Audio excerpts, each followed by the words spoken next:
everyone, and welcome to China EVs and More, where my co-host, Lei Xing, and I will go over the week's most important and interesting news coming out of the China EV, AV, and mobility sectors. What Lei and I discuss today is based on our opinions and should not be taken as investment advice. For those that are new to the show, welcome. And to our loyal listeners, welcome back. We ask that you please help us get the word out about this podcast to other enthusiasts. And of course, tune in again next week.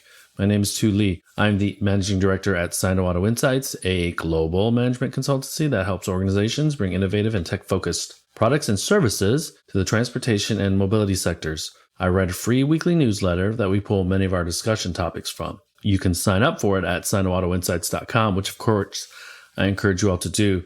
Lei, happy Friday the 13th. Can you please introduce yourself? I'm not sure if the word happy is the right word, but... I know, right? This is your co-host Lei Xing, former chief editor of China Auto Review, and this is episode number 137. Yes, welcome to a special Friday the 13th edition in October of China Spooky EVs edition. and More. The UAW strike is getting spookier. The onslaught of more competitively priced and feature-rich Chinese smart EVs is getting scarier. Non-stop. It's relentless. Li Auto wants to do a frightening 3 million in 2028. You know, let's go back right to the beginning of last episode when I said rabbit out of the hat from Tesla. And as we were talking about it, the 3 and the Y prices were cut in the US. As we were on the podcast. And earlier this week, they're offering the leases, right? The $329 a month for 3 and the $399 for the Y. And I'm hearing someone is about to pull the trigger. So yeah. Plus the fact that the Treasury and IRS announced that new point of sale credit rebate, which make this all the more complicated, especially when you talk about Tesla, when to pull that trigger, right? Because of the $7,500. And January 1st, language could be finalized about batteries, about where you can source and whether or not you can source through a third party. So at first glance, the POS makes it simpler, but then, like you said, you tweeted or you texted me like, wait till December. I will probably do that. But, I have a 13-year-old car right now that is on its last legs. And so I was prompted to look into electric vehicles because this 13-year-old car has been nothing but a headache since we've owned it. So, hopefully you don't get another headache. Sorry for me saying that, but honestly, how much lower can they go? Yo, you wait till December to find out. Yeah, because it's going to be that mad dash that's always happens. Q4, right? End of Q4 push, right? 1.8 million units. So I agree. So too many news to count to the list. Let's do this because as you know, I've been out of town over the weekend, and then this week was Michigan Tech Week, and it was in Ann Arbor at the big house at Michigan Stadium. So that was, as a Spartan, I have to admit, it was still kind of cool to like see Michigan Stadium empty and how massive it is.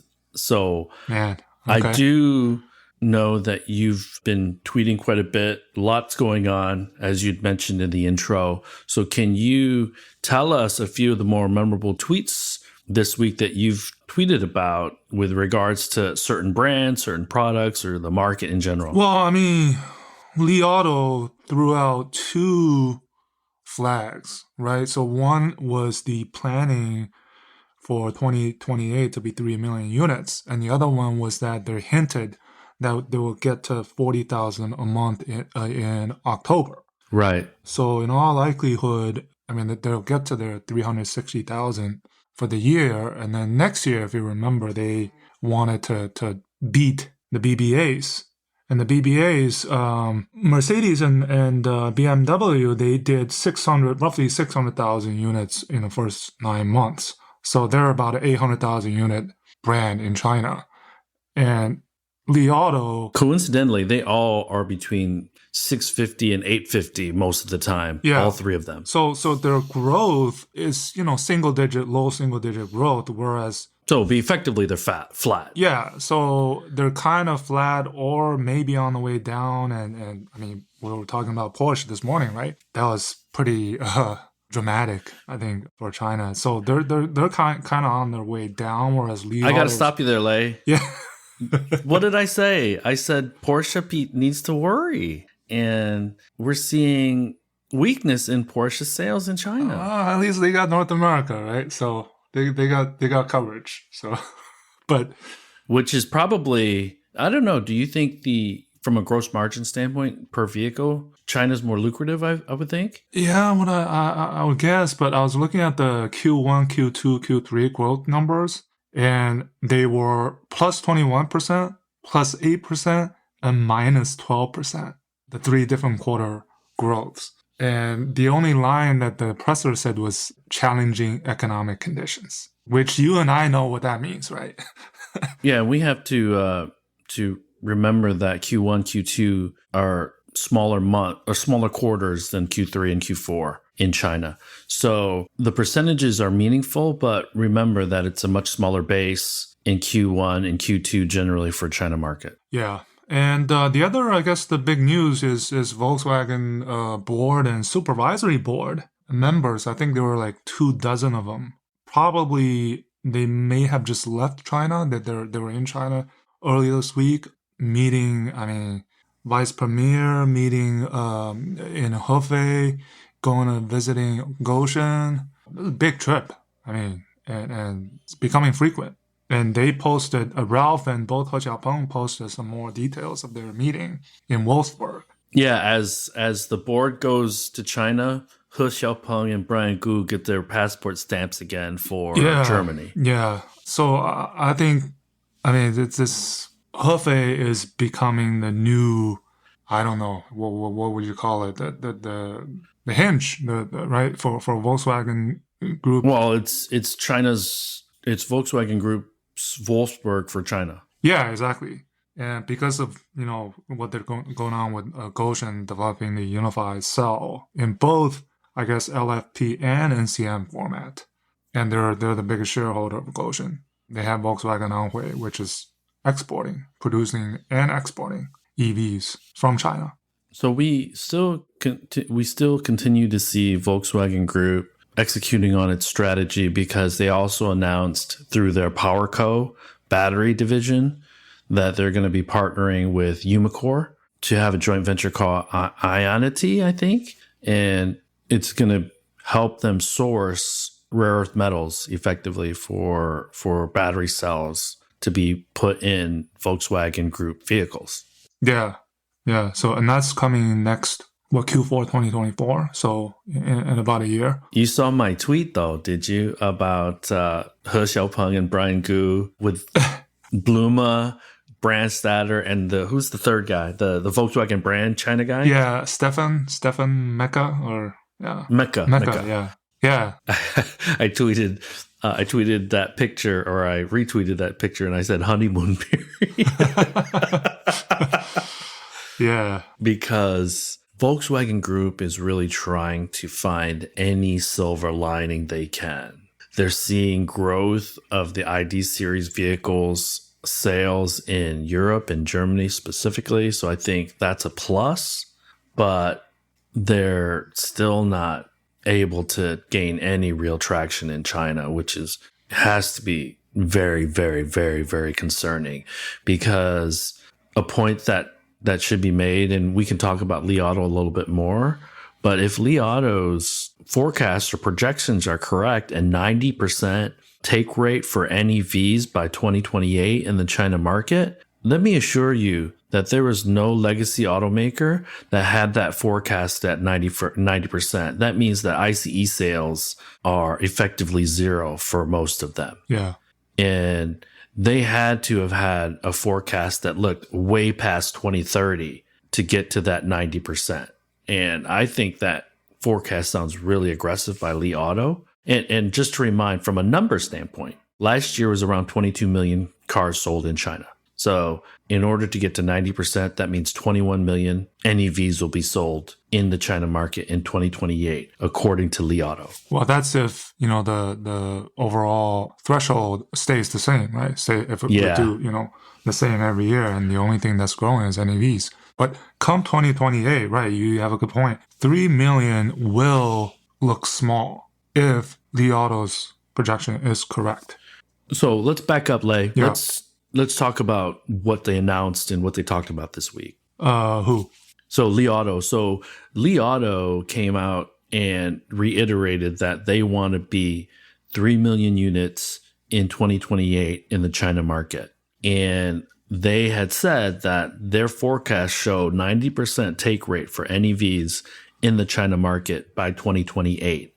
And 3 million units would make them a top 5 automaker in China, they said. Well, it's a similar to what Hui Xiaopeng said at the Auto Shanghai, right? Remember about getting, 7, 8 players each getting 3 million units. And you and I know that life doesn't work like that because there's always an 80-20 rule. But I mean, I don't think I think people will still underestimate the growth of China's NEV market in a long term. And so far, Li Auto is the only one aggressive enough to say something like that. I mean, no legacies. Let me ask you though, do you think it's going to be 90% by 2028? So this year, let's say it's a third, and we have 33%. Yeah, we have 5 more years to go. What do? I mean, the simple math is you add 10% each year conservatively, and what do you get? So 5 years, 50%. It's 80. I don't know. I mean, I'm just. It is quite aggressive. I have a hunch that it's not going to be that high. Yeah, I don't think so either. But China always. I mean, like this year, I'm going back to my 9 million, including exports. It's going to be not question of getting to 9 million. The question of how much over 9 million. So I mean, I know I was going back and forth, but right, it always surprises everybody. The one thing about that number, though, Lei, that I find should create some friction is a move that aggressively to NEVs over a 5-year period is going to really, really displace a lot of people in a sudden way. And that's not how the Chinese government works. So that, to me, so the market might want to push towards that super high take rate, but I don't know if China's ready for that. And there's a lot of baseline assumptions on that number. Like, for instance, the Chinese economy will get out of this funk, get back into total growth mode. And the other part that I wasn't clear on was how much growth is Li Auto forecasting the market to grow by 2028. If we're at 2022, or if we're at 22 million vehicles in 2022, are we at 26, 27 in 28? Because 90% of 28 million is a lot different than 90% of 22 million. Right. Okay. Right. So that wasn't. So clear. I guess I could put in. I kind of answered my own question because they said 3 million would make them a top 5 player. So I can kind of back into that number, but it sounds like they're not forecasting the market to grow that significantly over that 5-year period. Yeah. So yeah. But 90% is a lot, right? Because it is. To give you an example of where the United States is, we're at less than 10% right now. And we're kind of struggling because NEVs or electric vehicles inventory is building. And so we're plateauing a little bit, but I believe we're plateauing more because there's not enough product in the market, and specifically product at the right price. So I think a Tesla is playing defense a little bit, but they're also trying to gain share by dumping price in the United States. So I could see a mad dash for a lot of American consumers getting some 3s and some Ys out the door before the end of Q4. Yeah. So yeah. including maybe me. Including someone. Yeah. I mean, so Even But I'm even interested, but I'm already paying a car, so I'll wait till after 2025 and see what happens. this is a better price than most ICEs. Yeah, that's the thing, right? It's below the average price of new cars in the US. But and then what else? So yeah, some numbers, industry numbers came out, the CAM, the CPCA, and the Ministry of Public Security.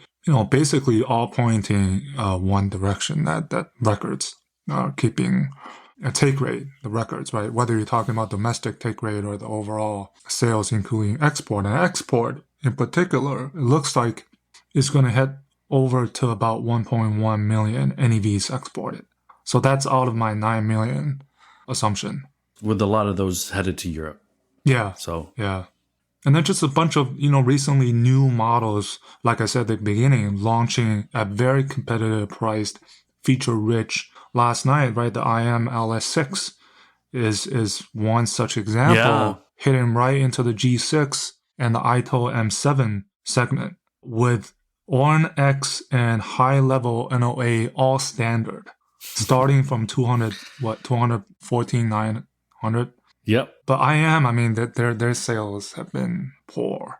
So as an aside to that, Lei, let me, I'd written in my newsletter that GM launched an API for software developers in the United States in order to push connectivity in vehicles, in their electric vehicles in the US.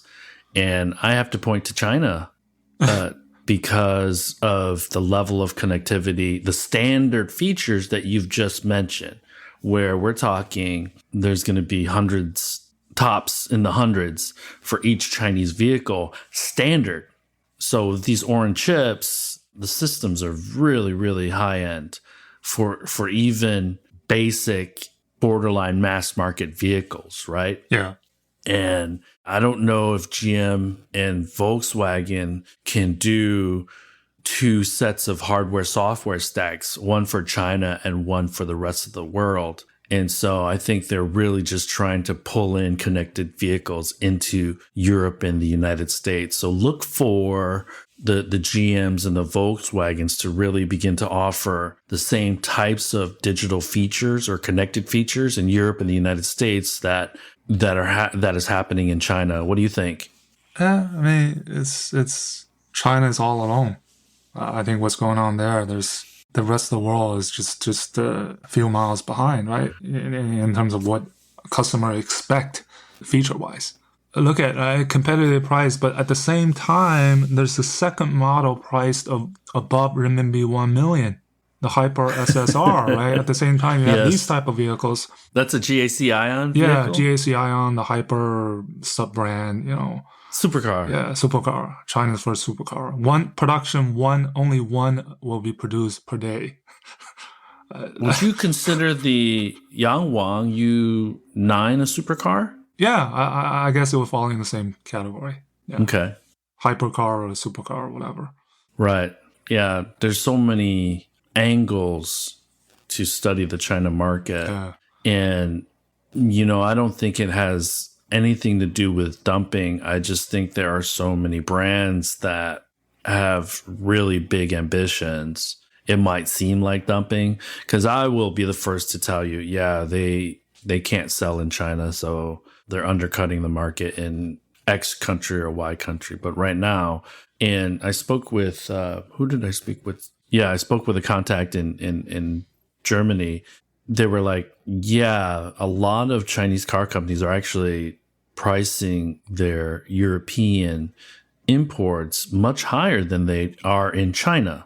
So Ursula von der Leyen's comment about cheap Chinese EVs, I don't think that holds, because all she needs to do is do a side-by-side comparison between a lot of the Chinese EV brands, including BYD, with the Han and the Tang specifically, where it's almost twice as much as what they charge in China. So I think people should be careful about labeling these EVs as cheap Chinese EVs. Yeah. Anywhere they go. So well, speaking of cheap, right? So another example. So some news on the EV AV ADAS side of it. So Haomo.ai, which is the Great Wall Motor, Right. Yep. They announced that 3,000, maybe 3,000, 5,000, 8,000 NOH stack, right? Is getting more cheaper and cheaper, right? Without the HD maps, Xpone is Yep. going that way. And then, RoboSense, right? Announcing that the 20,000 ADAS LiDARs. Now, these are all equipped on privately purchased vehicles, not the robotaxis. Went over 20,000 in a month in August.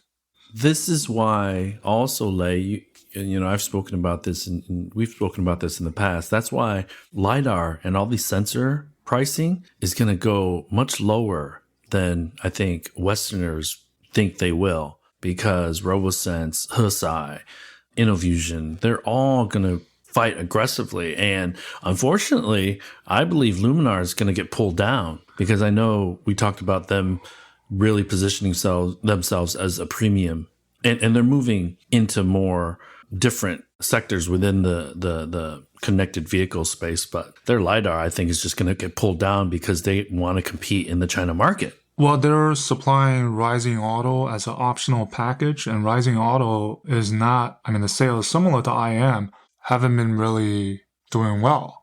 Right. And so they probably will only depend on, these big guys, right? The Mercedeses, the Volvos, Polestars.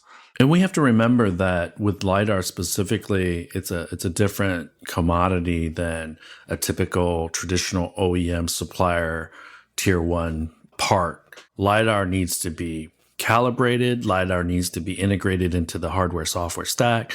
LiDAR needs to be designed into the vehicle. Okay. So when a supplier and an OEM make an announcement about, we're going to work together, and you said Luminar and Rising Auto. And then Hesai with Neta just signed a deal for first half of 2025, right? So that means the Hesai is going to have a super cheap LiDAR, because Neta, their average vehicle price is less than $15,000 US dollars. So when they announce partnerships, that means the engineering teams need to work really, really hard and work well together. So there's a lot of investment that needs to happen in order to incorporate someone's LiDAR into your vehicle. Okay. So it's not like a buy sell thing. It means there's a lot of work together. So when the volumes don't materialize, like you said with the Rising Auto, that's kind of a loss for Luminar, right? Yeah. And, it's not standard. And then a couple of AV investments, right? Numax, DD, getting that GSE investment. So you saw that announcement that DD is basically completely out of the doghouse, I guess. And now they're back into getting really aggressive to try to take share back. Yeah. So. And then a couple of, So that's the other thing, really quickly. The other thing, with ride hailing, we don't hear much about it because it's so embedded into the Chinese culture now. I don't know one person that doesn't use ride hailing in China. I don't know one person. So a couple of U.S. EV startup news. One is Fisker is opening their Shanghai first Fisker lounge in China, in Shanghai, end of this year. Taicanglu. Yeah, Taicanglu. And then FF delivered the FF91 to YT Jia.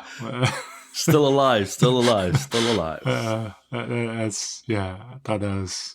And then in the world of design, I tweeted that the Klaus Zasiora, formerly known as Klaus Bischoff, joined Chang'an as VP of Global Design. And I tweeted that this is following many prominent designers joining Chinese automakers. Frank Wu. Pretty big. Frank Wu, Wolfgang Egger, the late Peter Orberry and Stefan Shilov. It was funny. You tweeted that, and I think somebody quote tweeted you or commented like, "Oh, so we're going to see boring design from Chang'an now." Did you see that comment? I know.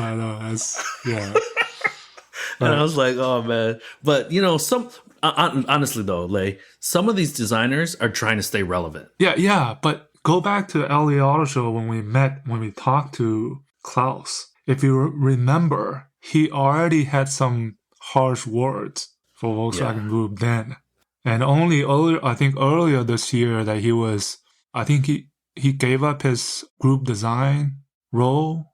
I believe. And then now, I mean, yeah, I think it was Within that yeah, 15-minute conversation we had, you could feel the push-pull between Volkswagen management and him. yeah, And him representing the design side. They probably wanted to break free of being so conservative on the design side.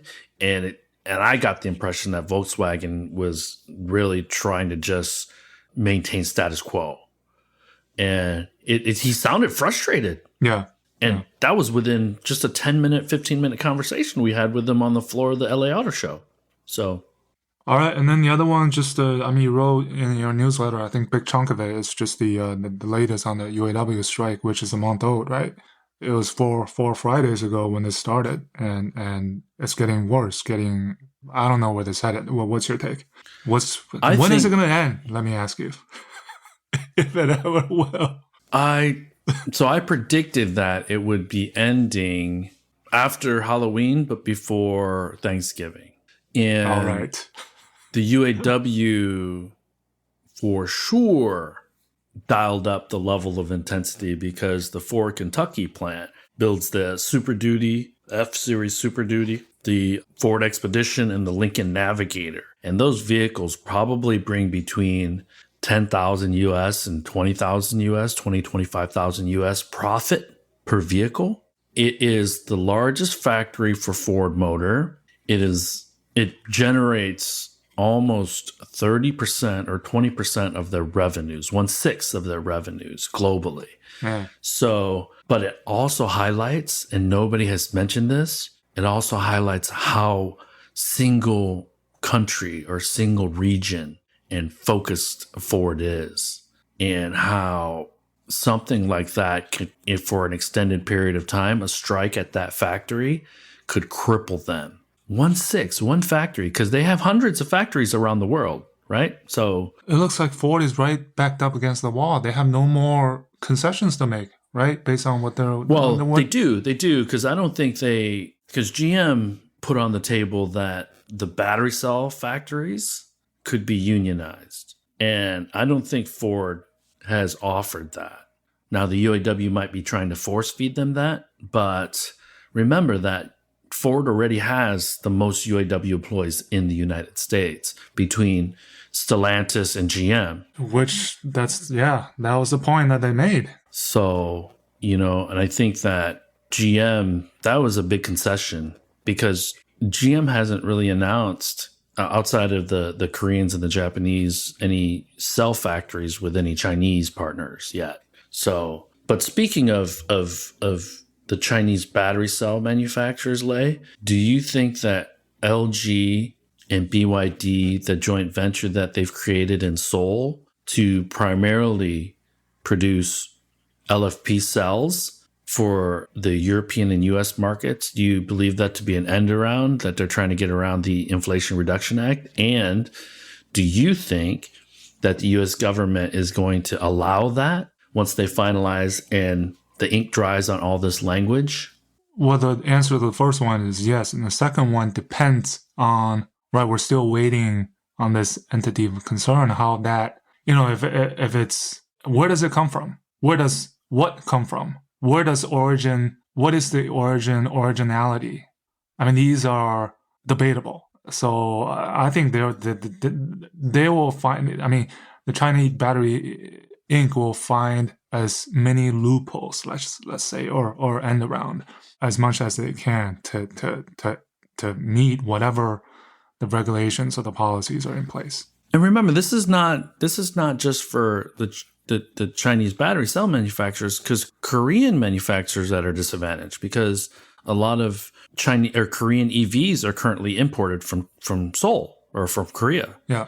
So the Inflation Reduction Act actually doesn't really, it excludes them in a large part as well. And you see that they're already at a disadvantage because Tesla with the 3 and the Y are starting at less than $42,000 now. Okay. So with the 7,500, especially at POS, we're talking $35,000 car. Okay. So GM is probably the best positioned to take advantage of it because they have the $40,000 Blazer, they have the $30,000 Equinox, I want to say. Starting price. Yeah. Well, the Blazer now starts at 52.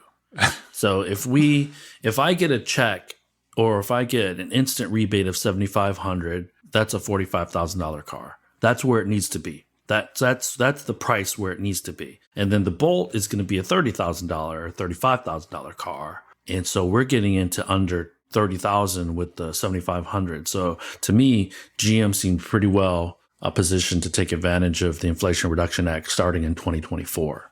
Yeah, I expected that once that's in place, I think 2024, and also with the NCS starting to be utilized on all of these brands that have announced to go there, maybe 2025, I would say end of 24, 2025 would be a huge shot up of the take rate because of all these pieces in place, right? I want to point something out, Lei. I talked for 30 seconds about two cars from GM. I can't think of really any other cars in the U.S. market that are going to be sub $45,000, $50,000 outside of the Teslas and the GMs now.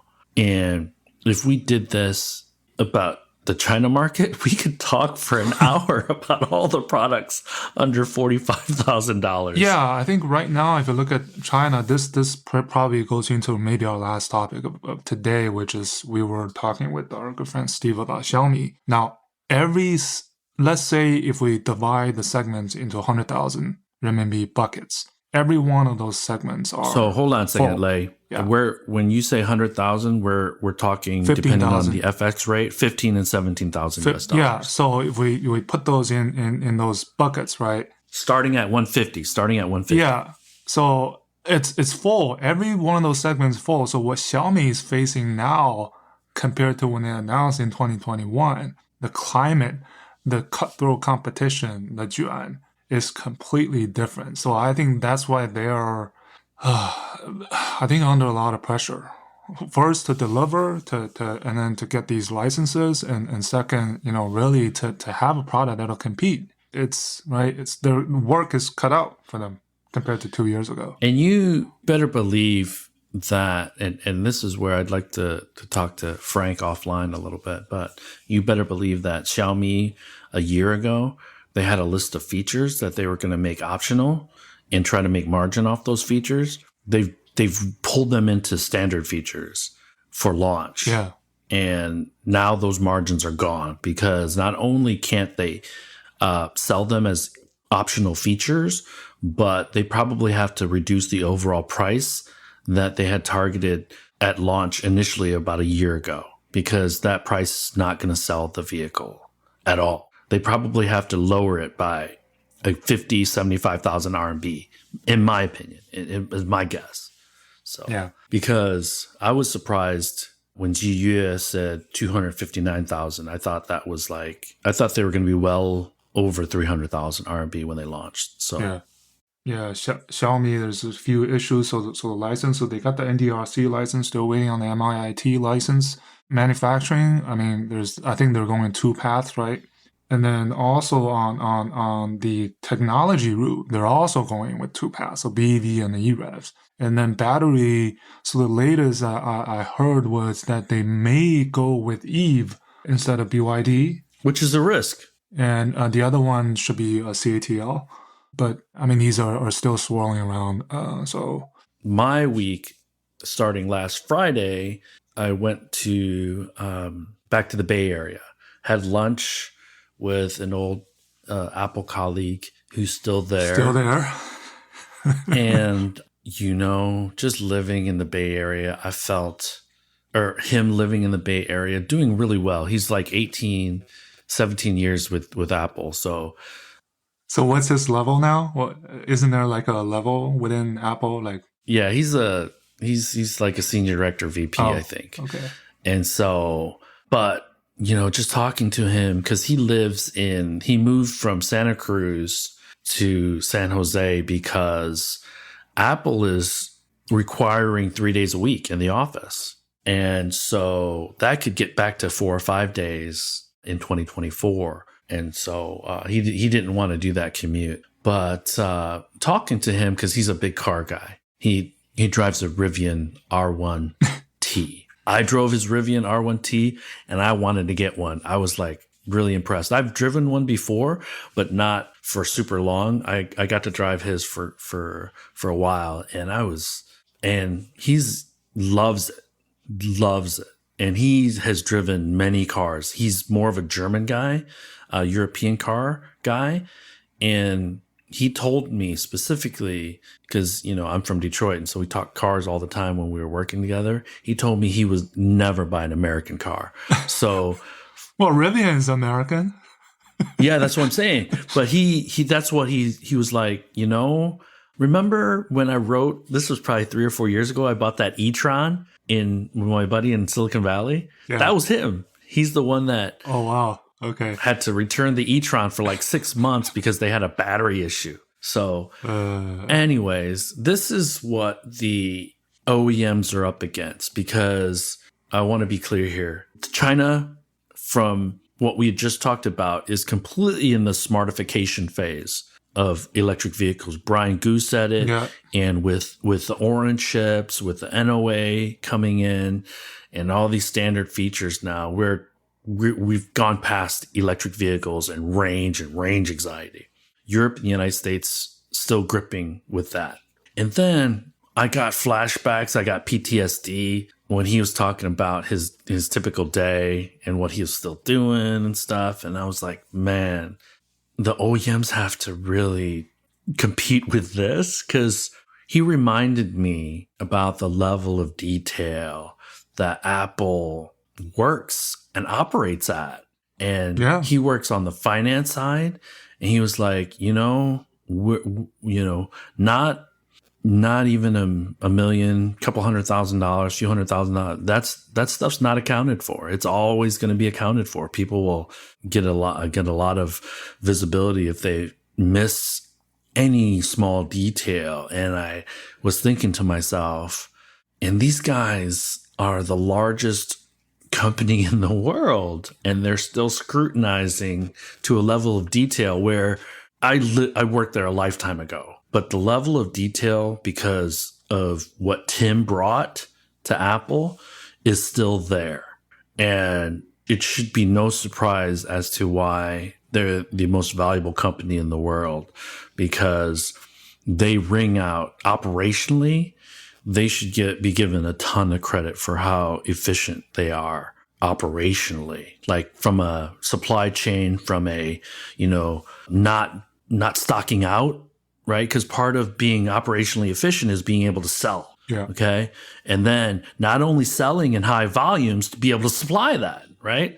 And that's why I always talk about BYD as not getting a ton of credit on the operational efficiency side, because not only do they push or they have a lot of demand, but they're able to supply that demand. And so there's two sides to that story. And so, just thinking about the OEMs, not only do they need to bring more electric vehicles and get the battery stuff right, because GM is still building by hand battery packs, Ultium battery packs. And so they can't even mass produce them. So we're still talking about basic blocking and tackling that the OEMs are struggling with on the EV side, whereas a Tesla, a BYD is like full bore. We're going to produce as many as we can, and we're going to keep on adding capacity. And that's a constant pressure on the OEMs, number one. Number two, once they figure out the EV stuff, and we've talked about this before, so I don't want to belabor it, but then they need to do digital as good or better than a Google, Waymo, Apple, Amazon, Meta. I mean, how impossible of a task is that? Holy cow. Yeah. I mean, because if you can't do software almost as good, you're done. You're done. I think for you, living in the Detroit area and then heading over to the Bay Area, it's almost like the understanding is completely different, right? About this new ecosystem. It's almost like, I don't know whether whenever you go to Bay Area, you feel like you're almost half in China, right? Almost like the vibe, and whereas Detroit is just. I'm glad you brought that up, because on Sunday I was invited to to sit on a panel. What university was that? Berkeley? No, not Berkeley. Yeah. So Okay. my friend knew that I was going to be in town and I was going to leave on Sunday, but he was like, the Cal Berkeley China Summit. It was an annual summit, annual conference. And this year it had a bunch of venture capitalists. It had a bunch of AI stuff. So the founder of Oculus, who's also a professor at Cal Berkeley, he was one of the keynotes. So, and then there's a company called Databricks. I'm sure you've heard of it, but now it's a $43 billion company with like 6 founders. They were talking about AI, open source, closed source. So I learned a ton.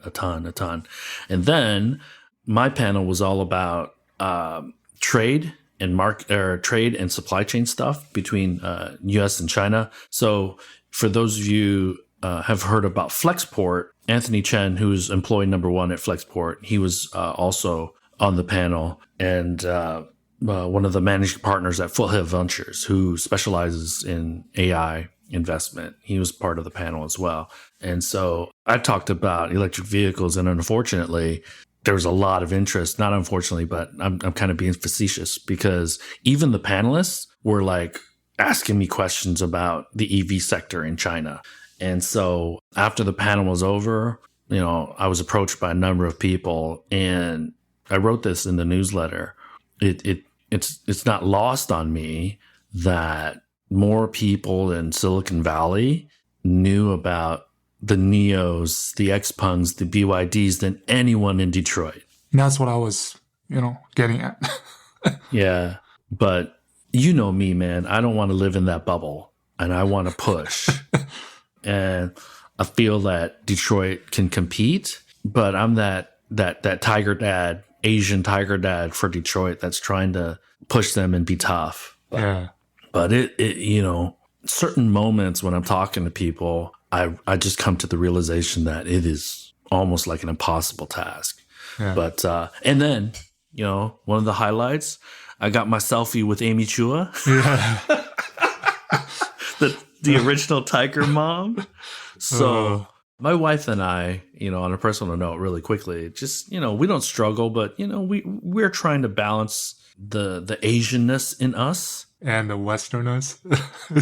Yeah, with the kids, because, and it's not a challenge that it's not an identity crisis, but it's definitely something that differentiates Asian Americans from, I think, a lot of other immigrant families and just other Americans, right? Because you think about it too, I'm sure. Yeah, right? all the time.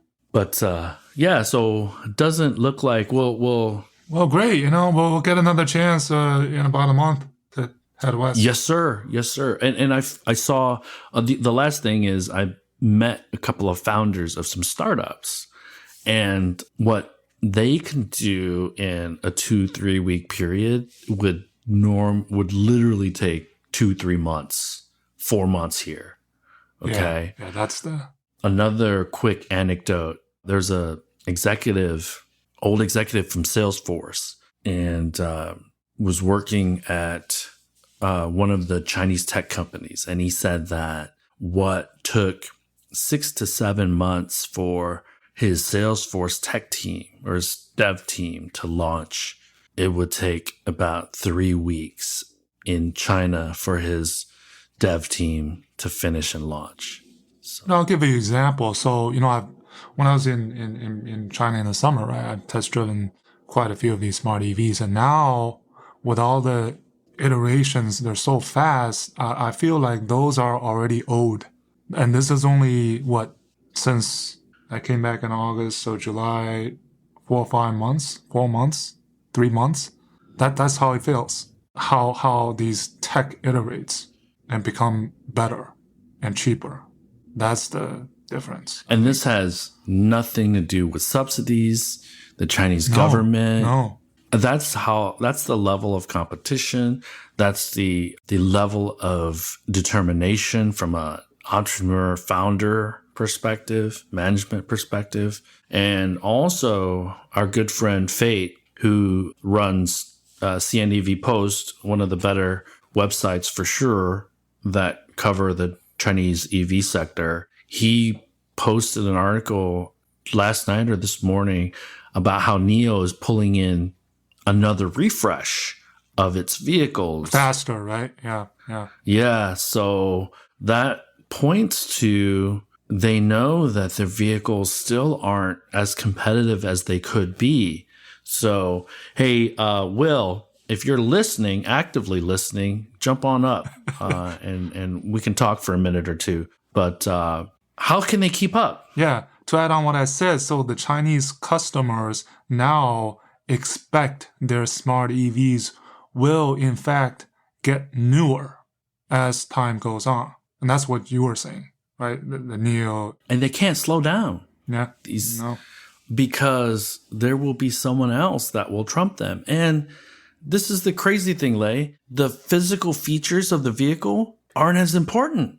Yeah, and when all the dust is settled, we're going to have many WM motors, I'll tell you, which was another news that... Did we bring that up last week? Or No. This was happened, one of the headlines this past week, but... Okay, that's right. Because I wasn't sure. But we should let people know WM Motor, and both of us, I think, thought that they were going to be a major player in the EV space 5-6 years ago.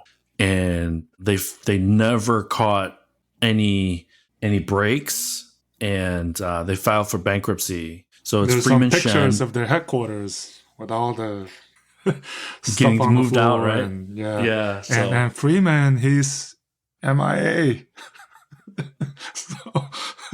He's on to his next venture. Yeah. But man, I texted a couple of my friends that were early WM employees. I was like, hey, do you feel responsible for putting WM into bankruptcy? Ha. And they were like, no, man, I left a long time ago. Yeah. So, oh man, there's going to be many more. And there are already many more that we don't cover, that even we don't know about. There's plenty that have closed their doors over the last 36 months. So anyways, that's all I had, sir. Yeah. So yeah, same here. Yeah. And looking out into Q4, just watch. So many records will be broken, whether it's sales or anything else. I think that's what we're looking at. Actually, now that Jiri is on the call, or on the space, I should note that Car News China also posted an article that said that Tesla demand in week 1 of October was pretty damn lukewarm in China. So let's see if they pull another rabbit out of the hat for the China market, Lei. I do expect that. So. I do expect it as well. And I do expect that BYD will get a bit more aggressive as well. I think at the end of the day, so Tesla doing good or not, but I think Tesla still owns, I think they're the benchmark in terms of, the pricing, the segments, right? So the 250,000 to 300,000, I think they've led to these, the G6s, the G9s launching at 200 some thousand renminbi, Aito M7, right? And now the IML LS6. Man, I could just picture this, Lei. Check this out. Like, you and I are like EVPs at a Chinese startup, right? And we're doing okay. We're doing okay. And then all of a sudden, our chief of staff comes to us and says, Tesla just cut its price. And now they're competing directly with us. And we just start like freaking out. Like, we were fine yesterday, but today our demand just fell off a cliff because Tesla reduced price by 10,000 or 20,000 RMB. I mean, that's literally what's happening in management rooms or, management teams in China. Yeah. So the Powerball was won 2 days ago, 1.75 billion. One person in California. Yeah, so you get 50 million roughly. I was like, man, that's more than enough for EV startup. Yeah, so it is. Yeah. Anyways, but so about that lottery, I was told that there is no state tax in California for lottery winnings. Oh, really? Wow. Jeez. But there's federal, right? Yeah, so they get probably of that 700 million, they probably get 500. So not poor, but that's a lot of money to be giving to the U.S. government. Anyways, hey, everyone, thanks for joining. We will talk with you all next week. Good morning, good afternoon, good evening. Same here. Talk to you. Bye-bye. That brings us to the end of this week's show. Lei and I thank you for tuning in. My name is Tu Lee, and you can find me on Twitter at Sino Auto Insight. That's SinoAutoInsight. You can find Lei on Twitter at LeiXing77. That's LEIXING77. If you wouldn't mind rating and or reviewing us on Apple Podcasts, Spotify, or wherever you grab your podcast from, we'd appreciate that as well. Even better, if you enjoy this show, please tell your friends about it. Please join us again next week as we track down all the latest news on China, EVs, and more.